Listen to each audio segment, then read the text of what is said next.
প্রথমে হচ্ছে আজকের যে প্রোগ্রামটা যুব উদ্যোক্তা ফাউন্ডেশনের পক্ষ থেকে যে প্রোগ্রামটা করা হয়েছে, এটা আমাদের ঈদ পূরণ মেলা ছিল।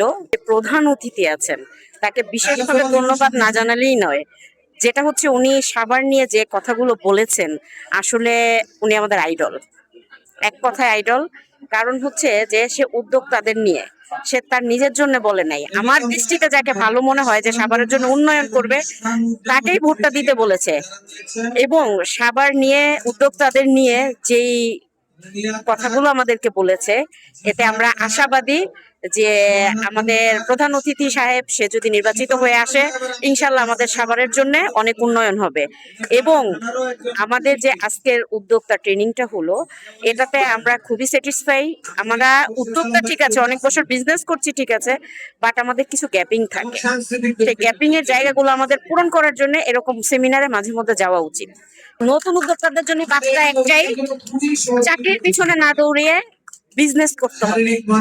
আমার জায়গা থেকে আমি যেটাতে কমফোর্ট ওইটা নিয়েই আমাকে আগাইতে হবে, ওটার পিছনে লেগে থাকতে হবে, ধৈর্য, শক্তি, ইচ্ছা দিয়ে মন থেকে চাইতে হবে। মন থেকে চাইলে আল্লাহ পাক কাউকে নিরাশ করে না।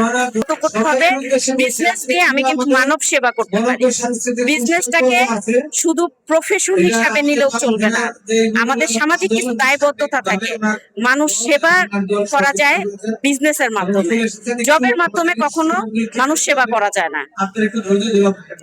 যদি কারোর আন্ডারে জব করি আমি চাইলেও সেটা পারবো না।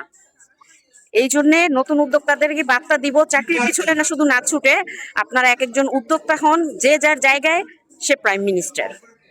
আপনার জায়গা থেকে আপনি চাইলে অনেক কিছু করতে পারবেন, শুধু আপনার একটু ইচ্ছা শক্তি থাকতে হবে। আর হচ্ছে যে এরকম যুব ফাউন্ডেশনের মতো এই যে আমাদের কিছু স্যাররাও চলে গিয়েছেন, তো এরকম যদি আমরা সবাইকে পাশে পাই, ইনশাল্লাহ নতুন উদ্যোক্তারাও অনেক কিছু করতে পারবে। এবং আমরা যারা পুরানো আছি, ইনশাল্লাহ আমরা তো আছি। ওকে, থ্যাংক ইউ।